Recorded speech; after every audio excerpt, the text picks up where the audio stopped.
በህይወታችሁ አንዳንድ ሰዎችን አግኝታችሁ ሊሆን ይችላል። እነሱን ስትመለከቷቸው በጣም ኢንቲሚዴቲንግ ናቸው ወይንም ደግሞ ያስፈሯቸዋል። አካላቸውን ተመልክታችሁ ወይንም ደግሞ ገጽታቸውን አይታችሁ አይደለም። አስተሳሰባቸውና አመለካከታቸው የእናንተን አይምሮ ዶሚኔት ያደርጋል፣ በልጦም ይገኝ ይሆናል። ታዲያ እነዚህ ሰዎች ምንም የተለየ ነገር አድርገው አይደለም። ክፍል ውስጥ ሲገቡ የሚጮሁ አይነት ሰዎች አይደሉም። ብዙ ጊዜ ዝም ያሉ ሰዎች ናቸው። ነገሮች ሲበላሹ የሚደናገጡ ሰዎች ሳይሆኑ አሁንም ጥንቅቅ ብለው ራሳቸውን በእርጋታ የሚይዙ ሰዎች ናቸው።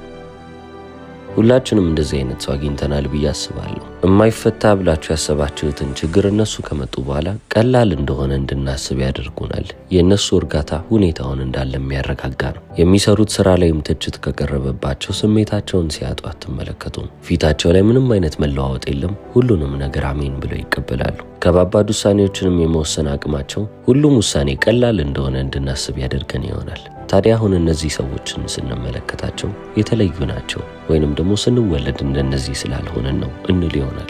ታዲያ ይህንን የአይምሮ ጥንካሬ ግን በዛ መንገድ አይደለም ሊያመጡ የቻሉት። ሜንታል ስትሬንግዝ የሚባለው ነገር ከየት መጣ? የአይምሮ ጥንካሬ ማለት ምን ማለት ነው? የምርም ጠንካራ መሆን ወይንም ታፍ መሆን ሳይሆን አንቲፍራጃይል መሆን ማለት ነው። አለመሰበር። ታዋቂው ጸሐፊ ናሲም ታሌብ አንቲፍራጂሊቲ የሚለው አንድ ኮንሰፕት አለው። የሰው ልጅን እያጠነከረው የሚሄደው አለመሰበሩ ነው ይላል። ታዲያ ዓለማችን ላይ ጠንካራ የሚባሉ ሰዎች ምን አይነት ሰዎች ናቸው? ጥንካሬ ስለ የአይምሮ ጥንካሬን እያመለከትኩ ነው። ፍርሃት የማይሰማቸው ሰዎች ሳይሆኑ ፍርሃት ተሰምቷቸው ከፍርሃቱ ጋር እየደነሱ የሚቀጥሉ ሰዎች ናቸው። ሁሉም ሰው ሜንታሊ ስትሮንግ መሆን ይፈልጋል። ሜንታሊ ስትሮንግ የሚያደርጉትን ነገሮች የማድረጊያ ጊዜው ሲመጣ ግን ሁሉም ሰው መፍራትና መንቀጥቀጥ ነው ስራው። ቴሌቪዥን ላይ ምን አይነት ፊልም ማየት እንደምንፈልግ ቁጭ ብለን ስንመርጥ እንውላለን። ነገር ግን አይምሮአችንን እንዴት ማጎልበት እንዳለብን፣ እንዴት ማጠንከር እንዳለብን ግን ተመራምረንም አስበንበትም አናውቅም። አንድ እውነታ ማወቅ ከፈለጋችሁ አይምሮአችሁ ወይ በየቀኑ እያደገ እየጠነከረ ነው፣ አለበለዚያም ደግሞ ጥንካሬውን እያጣ ደካማ እየሆነ እየቀጠለ ነው። ኒውትራል የሚባል ሳይጨምርም ሳይቀንስም የሚቆይበት ምንም አይነት ቦታ የለውም። እያንዳንዱን ከባባድ ነገሮች አቮይድ ስታደርጉ ይሄ ይቅርብኝ ስትሉ አይምሮአችሁን እያደከማችሁት ነው። ከባባድ የሚባሉ ነገሮችን ባደረጋችሁ ቁጥር ደግሞ አይምሮአችሁ የበለጠ እየጠነከረ ይሄዳል። አሁን ታዲያ ከለውጥ በፊት አሁን ላይ አይምሮአችሁ እንዴት ፈንክሽን እያደረገ እንደሆነ እንዴት እየሰራ እንደሆነ መመልከት ሳይኖርብን አይቀርም። የኮምፒውተር ሶፍትዌር እንደሚባለው ሁሉ የአይምሮአችሁም ሶፍትዌር እያጫወተው ያለው ሁለት አይነት ፕሮግራም ሊኖር ይችላል። የመጀመሪያው ሪአክቲቭ ነው፣ ሁለተኛው ደግሞ ሬስፖንሲቭ።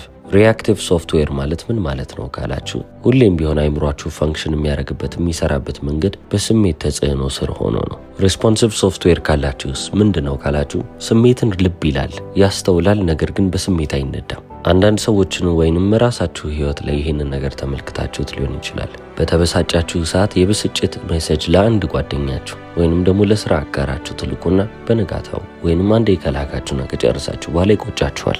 ይህ ማለት ሪአክቲቭ ኦፐሬቲንግ ሲስተም ማለት ነው። እናንተ እየተመራችሁ እየተነዳችሁ ያላችሁት በጊዜያዊ ስሜታችሁ ነው። አንድ ሰው በተናደደበት ወቅት ደግሞ ትንፋሽ ወስዶ ረጋ ብዬ በኋላ መልሳለሁ ያለ ሰው ሬስፖንሲቭ ኦፐሬቲንግ ሲስተም ያለው ሰው ነው። ጊዜያዊ ስሜት መሆኑን ልብ ይላል። ያ ስሜት ሰከን እስኪልለት ድረስም ይጠብቃል።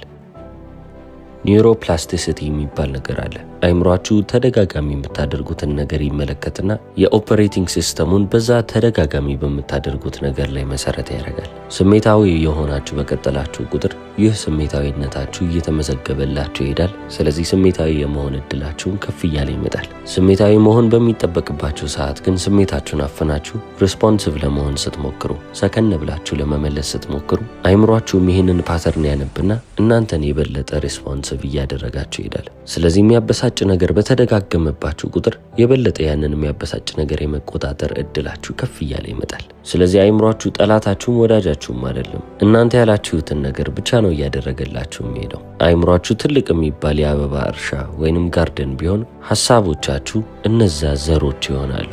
ስለዚህ የምትዘሩት ዘር የምታመጡትን ፍሬ ይወስንላችኋል።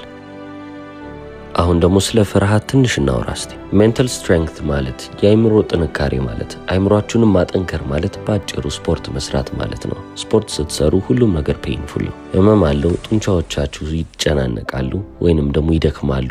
በተጨማሪም ደግሞ በጣም አሰልቺ ነው። እንደዛ ቢሆንም ግን ሰውነታችሁ ላይ ለውጥ እያያችሁ ስትመጡ ምንም እንኳን ቢሰለቻችሁ፣ ምንም እንኳን ስራው አድካሚ ቢሆን፣ ምንም እንኳን ህመም ቢበዛበትም እዛ ነገር ላይ የበለጠ ጊዜያችሁን እያሳለፋችሁ ትመጣላችሁ። ዴዲኬሽን የሚባል ነገር የሚጀምረው ልክ ውጤት ስታዩ ነው። ምክንያቱም ውጤት ማየታችሁ እናንተን ሱሰኛ ያደርጋችኋል። ሜንታል ስትሬንግዝም ልክ እንደዚህ ነው። አይምሯችሁን እያጎለበታችሁ ስትመጡ ልክ ስፖርት እንደመስራት አድርጋችሁ አስቡት። አይምሯችሁ የምርም እየጠነከረ እንደሆነ ስታውቁት ሱሰኛ ሆናችሁ ትቀራላችሁ። ስለዚህ አይምሯችሁ ምን ጊዜም ቢሆን አንኮምፎርታብል ብሎ የሚያስበውን ምቾት አልባ ብሎ የሚያስበውን ነገር ለማድረግ ነው የምታስቡት ማለት ነው። ለምሳሌ ቀዝቃዛ ሻወር ማትወስዱ ከሆነ ከዚህ በኋላ ቀዝቃዛ ሻወር ወስዳለሁ ማለትን ታቆሙና በሞቅ ውሃ ታጥባችሁ ስጨርሱ ቢያንስ ለ30 ሰከንድ ውሃውን ቀዝቃዛ አድርጉት። በዛ ጀምሩ።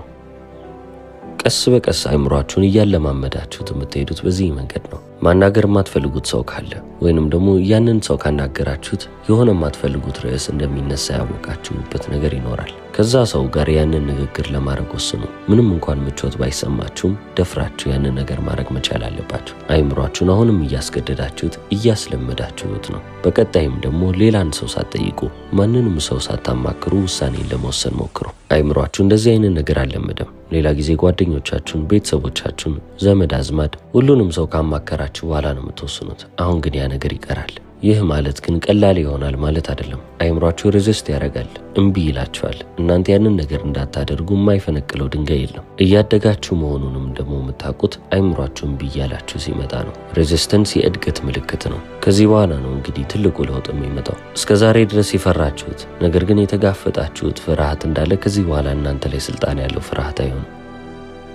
በቀላሉ አይምሯችሁ ደፋር እንዲሆን እያለማመዳችሁት ነው ማለት ነው። ብዙ ሰው ግራ የሚጋባውም ለዚህ ይመስለኛል። አብዛኛው ጠንካራ የሚባል ሰው ፍርሃት ስለማይሰማው አይደለም። ነገር ግን የሚሰማው ፍርሃት ቢኖርም ያንን ፍርሃት እንዴት ማኔጅ ማድረግ እንዳለበት ጠንቅቆ የሚያውቅ ነው። ፍርሃት እንዳለ ያውቃል። ፍርሃት እንዳለ ቢያውቅም እንኳን አክት ማድረግ እንዳለበት፣ ተግባር ላይ መገኘት እንዳለበት በደንብ ጠንቅቆ የሚያውቅ ነው። ስለዚህ ያንን ነገር ማድረጉ አይቀርም። የሚያስቀው ነገር ሁሉም ሰው በአይምሮ ጠንካራ እንደሆነ ነው የሚያስበው። ነገር ግን አንድ ሰው ኢንተርኔት ላይ ሐሳብህ ደስ አላለኝም፣ ሐሳብሽ ደስ አላለኝም ሲል በአንዴ ስሜታዊ መሆን ይጀምራል። ይህ ጥንካሬ አይደለም። ጥንካሬ ማለት ሰዎች ከእናንተ ጋር ሊጣሉ እንደሚችሉ ወይንም ላይስማሙ እንደሚችሉ ለይታችሁ ማወቅና መረዳት ነው። እናንተ የራሳችሁ የግል ሐሳብ እንዳላችሁ ሁሉ ሌሎች ሰዎችም የራሳቸው ሐሳብ እንዳላቸው ያወቃችሁ ቀን የዛኔ ለሁሉም ነገር ክፍት ትሆናላችሁ። ኪዩሪየስ እየሆናችሁ የምትመጡት የዛኔ ነው። ብዙ ነገሮችን እያወቃችሁ የምትሄዱት ኪዩሪየስ መሆን ስችሉ ወይንም ደግሞ ነገሮችን የማወቅ ጉጉት ሲኖራችሁ ነው። አይምሯችሁን እንደ ትልቅ ቤተ መንግስት አድርጋችሁ አስቡት። አሁን ላይ ማንም ሰው በመግቢያ በሩ ገብቶ የፈለገውን ነገር ማድረግ የሚችልበት ስልጣን አለው። አሁን ግን ቤተ መንግስታችሁ በሚያስፈልገው መጠን እንዲጠበቅ ማድረግ መቻል አለብን። ይህ ማለት የምንፈልጋቸው ነገሮች ብቻ ቤታችን ውስጥ እንዲገቡ ማድረግ መቻል። ከምንድነው የምንጀምረው ካላችሁ ዘበኛ በመቅጠር። ስለዚህ ለአይምሯችንም ደግሞ ቫልዩዋችን ምንድነው፣ በህይወት ዋጋ የምንሰጣቸው ቅድሚያ የምንሰጣቸው ነገሮች ምንድናቸው ብለን ማሰብ መቻል አለብን። አንድ ሰው የሚለው ነገር ስለተመቸን ወይንም ደግሞ ሲሰማ ደስ ስለሚል ብቻ ያንን መምረጥ የለብንም። ሁሌም ቢሆን የምትቆሙለት ዓላማ፣ ሁሌም ቢሆን የምትቆሙለት ዋጋ ሊኖራችሁ ይገባል። ለነዚህ ዋጋችሁም ደግሞ ማስረጃዎችን እየሰበሰባችሁ ትመጣላችሁ። በሶስተኛ ደረጃ ሪስፖንስ ፕሮቶኮል። የሆነ ሰው መጥቶ የእናንተን ዋጋ ወይንም ደግሞ እናንተ በህይወታችሁ ዋጋ የምትሰጡትን ነገር ሲያጣጥልባችሁ 3 ጥያቄዎችን ትጠይቃላችሁ። የመጀመሪያው ይህ ሰው ይህንን አስተያየት ለመስጠት ብቁ ነው? እሱ ከተናገረው ውስጥ እውነት አለ ወይ? ካለም እኔ መጠቀም እችላለሁ ወይ? ሶስተኛው ጥያቄ ደግሞ እነዚህ አሁን የተናገራቸው ነገሮች ዋጋ ከምሰጣቸው ነገሮች ጋር አንድ ላይ ይሄዳሉ ወይ? መልሶቻችሁ ኔጌቲቭ ከሆኑ ወይንም አይደለም የሚል መልስ ከሆነ እነሱ የሰጧችሁ ትችት፣ እነሱ የሰጧችሁ አስተያየት ምንም እናንተን የማይነካ ቦዘር ማያረግ ይሆናል። ብዙ ሰዎች ኮንፊደንስ የሚጮህ ይመስላቸዋል ወይንም ደግሞ እንዲህ ልታይ የሚል ይመስላቸዋል። አይደለም። ኮንፊደንስ ማለት ጸጥ ያለ ነገር ነው። ነገር ግን ጸጥ ቢልም ሁሉም ሰው ይሰማዋል። አንድ ሰው ለሚደርስበት ትችት እንዳለ መልስ መስጠት ያቆመ ቀን፣ ራሱን ግልጽ ለማድረግ የመሞከር ያቆመ ቀን ያ ሰው አንሼክብል የሚባል ኮንፊደንስ እንዳለው ታውቃላችሁ። ያንን ሰው በምንም አይነት ሁኔታ ልትነቀንቁት አትችሉም። የሚያስገርመው ነገር ከሰዎች ምንም አይነት ቫሊዴሽን ወይንም ማረጋገጫ መቀበል የማትፈልጉበት ቀን ላይ የዛኔ የበለጠ ሰዎች እናንተን ቫሊዴት እያደረጓችሁ ይቀጥላሉ። የበለጠ ትክክል ናችሁ እያሉ የሚያልፏችሁ ሰዎች ይሆናሉ። ዋጋዬ ይሄ ነው እያላችሁ መከራከር አቁማችሁ ዝም ብላችሁ ኖሯችሁን ስትኖሩ የበለጠ ዋጋችሁ እየታየ ይመጣል። አሁን ደግሞ ወደ ፕሬሸር አልከሚ እንምጣ። ጫናን እኛ ወደምንፈልገው ነገር እንዴት ነው መለወጥ የምንችለው? ጭንቀትን ወደ ስኬት እንደመለወጥ ብላችሁ አስቡት። ሁሉም ሰው ጫና በመጣባቸው ጫና በደረሰባቸው ጊዜ መፍራት ሲጀምሩ፣ መጎበት ሲጀምሩ የዛኔ ለእናንተ ደግሞ አዲስ ቀን ነው። የበለጠ እየጠነከራችሁ መሄድ የምትችሉበትን አጋጣሚ ታዘጋጃላችሁ። ጫናም እንቁዎችም በተመሳሳይ መንገድ ውስጥ ነው የሚያልፉት። ዋናው ልዩነት ምንድነው ካላችሁ ጫና እንደ መጥፎ ነገር ይታያል፣ እንቁ ወይንም ዳይመንድ ደግሞ ዋጋ እንዳለው ነገር ይታሰባል። የዚህ ሁሉ ነገር ልዩነት ምንድነው ካላችሁ እናንተ ነገሩን የምትመለከቱበት መነጽር ነው። ጭንቀት የሚባል ነገር አይምሯችሁ ጋር ሲመጣ ሁለት አይነት ምርጫዎች አሏችሁ። አንደኛው ቻሌንጅ ሞድ ነው፣ ያንን ነገር የመወጣት ፍላጎት። ሁለተኛው ደግሞ ትሬት፣ እንደ አደጋ መመልከት። ትሬትን ከመረጣችሁ ወይንም ደግሞ እንደ አደጋ ከተመለከታችሁ እናንተ ተንቀጥቅጣችሁ ጠረጴዛ ስር የምትቀመጡ ነው የምትሆኑት። በቻሌንጅ ሞድ ላይ ያላችሁ ሰዎች ግን ከሆናችሁ ሁሌም ቢሆን ያንን ነገር መወጣት አለብኝ ብላችሁ የምታስቡ ይሆናል። የተፈጠረባችሁ ነገር ተመሳሳይ ነው። ነገሩን ግን የምትተረጉሙበትና የምትመለከቱበት መንገድ ሁሉንም ነገር የሚቀይር ይሆናል። ዓለማችን ላይ አሉ ከሚባሉና ታዋቂ ከሆኑ ጎበዝ ተደባዳቢዎች መካከል ማይክ ታይሰን አንደኛው ነው። እሱም ከተናገራቸው ነገሮች ውስጥ አንድ ከዚህ ጋር የሚሄድ ንግግር አለው። ሁሉም ሰው ፊቱን በቡጢ እስኪመታ ድረስ እቅድ ይዞ ይሄዳል።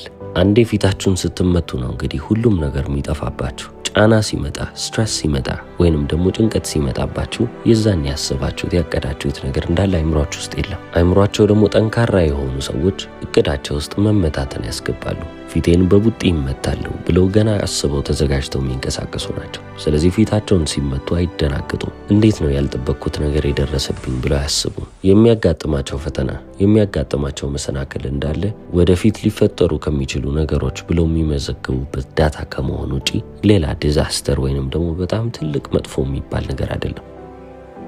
ታዲያ ፕሬሸር አልከሚ ማለት ምን ማለት ነው? ጫናን መቀየር እንዴት ነው የሚቻለው ካላችሁ ጫና ሲደመር ዝግጅት እኩል ይሆናል ፐርፎርማንስ። ጫና ግን ያለ ዝግጁነት ለብቻው መሄድ ከሆነ ፓኒክ ይመጣል። ፓኒክ ሞድ፣ ብዙ ሰው የሚደናገጥበት ነገር። ስለዚህ ዋናው ነገር አይምሯችሁ ምን ያህል ዝግጁ ነው የሚለው ጥያቄ ነው። ጫና እንደሚደርስባችሁ ታውቃላችሁ ወይ? ለዛስ ጫና ተዘጋጅታችኋል ወይ? በቃ ያንን ነገር አዎ ብላችሁ ከመለሳችሁ ምንም ጫና ለእናንተ ከባድ አይሆንም። ከባድ አይሆንም ስል ቀላል ይሆናል እያልኩ ሳይሆን ከባድ ቢሆንም ታልፉታላችሁ እያልኩ ነው። በጣም ጠንካራ የሚባሉ ሰዎችንና ደካማ ሰዎችን የሚለያቸው ነገር እያንዳንዱ በአይምሮ ደረጃ ጠንካራ የሆነ ሰው የሚመጣበትን ችግር እየመዘገበ ልክ እንደ ማስረጃ ይጠቀማል። ስለዚህ ከዚህ በኋላ ራሳችሁን በእንደዚህ አይነት አስጨናቂ ሁኔታ ላይ ስታገኙት ከዚህ ሁኔታ ውስጥ ምንድነው ልማር የምችለው? ይሄ ነገር እንዴት ነው እኔን ሊያጠነክረኝ የሚችለው? ከዚህ ሁኔታ ውስጥ እንዳለ በአጠቃላይ ጠቃሚ አንድ ነገር ውሰድ ብባል ምን ልወስድ እችላለሁ ብላችሁ ራሳችሁን ጠይቁ። በዛ መልስ ውስጥ ራሳችሁን እያጠነከራችሁ ትመጣላችሁ።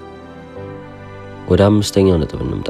ስትራቴጂክ አፓቲ ዲፕሎይመንት። በጣም ጠንካራ የሚባሉትን ሰዎች ከሌላው ሰው የሚለየው በጣም አስፈላጊው ነገር ነው። መቼና ለምን አይነት ነገር ግድ መስጠት እንዳለባችሁ ወቁ። የእናንተ ኢሞሽናል ኤነርጂ የሚያልቅባችሁ ነገር ነው። ስለዚህ ለሚያልቅ ነገር ደግሞ ሁሉንም አቴንሽን አውጥታችሁ መስጠት የለባችሁም። የእናንተን ትኩረት፣ የእናንተን ስሜት መቀበል የማይገባቸው ብዙ ነገሮች አሉ። ስለዚህ ለነዛ ነገሮች አሳልፋችሁ ምንም ነገር መስጠት የለባችሁ። ላገኛችሁት ነገር ይህንን ትኩረታችሁን፣ ኤነርጂያችሁን አውጥታችሁ የምትሰጡ ከሆነ አይደለም ለሰው ለራሳችሁም አትተርፉ። ስለዚህ ለሰው ስታዝኑ፣ ለሰው ስታስቡ መርጣችሁ ነው ማለት ነው። ማንም ሰው የእናንተን አቴንሽን ሊወስድባችሁ አይችልም። አብዛኞቹ ሰዎች ለሁሉም ነገር እኩል የሚባል ትኩረት መጠን ይሰጣሉ። ይህም ደግሞ በጣም አድካሚ የሚባለው ነገር ነው። አንዳንድ ነገሮች ሙሉ ትኩረታችሁን አይፈልጉም፣ ሌሎች ደግሞ ከነጭራሹ አይፈልጉም። ለምሳሌ ወደ ዩኒቨርሲቲ ከመግባታችሁ በፊት ምን መማር አለብኝ ብላችሁ የምታስቡት ሐሳብ ወይንም ደግሞ ይህ ጥያቄና የሥራ ባልደረባችሁ ስለለበሳችሁት ልብስ የሰጣችሁ አስተያየት እኩል ሊታይ አይገባም። በሚዛን ላይ ስታስቀምጡት የመጀመሪያው ትልቁን ቦታ ሊወስድ ይገባል። አብዛኛው ሰው ግን እኩል የሚባል የአቴንሽንና የስሜት ክፍፍል እያደረገ ነው በህይወቱ እየተቸገረ የመጣው። ይህ ማለት ስልቹ ሆናችኋል ማለት አይደለም። ነገር ግን የበለጠ ስትራቴጂክ ሆናችሁ የሚጠቅማችሁንና የማይጠቅማችሁን ለይታችሁ ያወቃችሁ ሰዎች ናቸው። ለማይጠቅማችሁ ነገር ግድ መስጠት ስታቆሙ፣ መጨነቅና ማሰብ ስታቆሙ የዛኔ እናንተ ፋንክሽን ማድረግ ትጀምራላችሁ። እንቅስቃሴያችሁ ይለያል። የምርም ጠቃሚ ለሆኑና ለሚያስፈልጋችሁ ነገሮች የበለጠ ሐሳብን፣ የበለጠ ትኩረትን እየሰጣችሁ ትመጣላችሁ።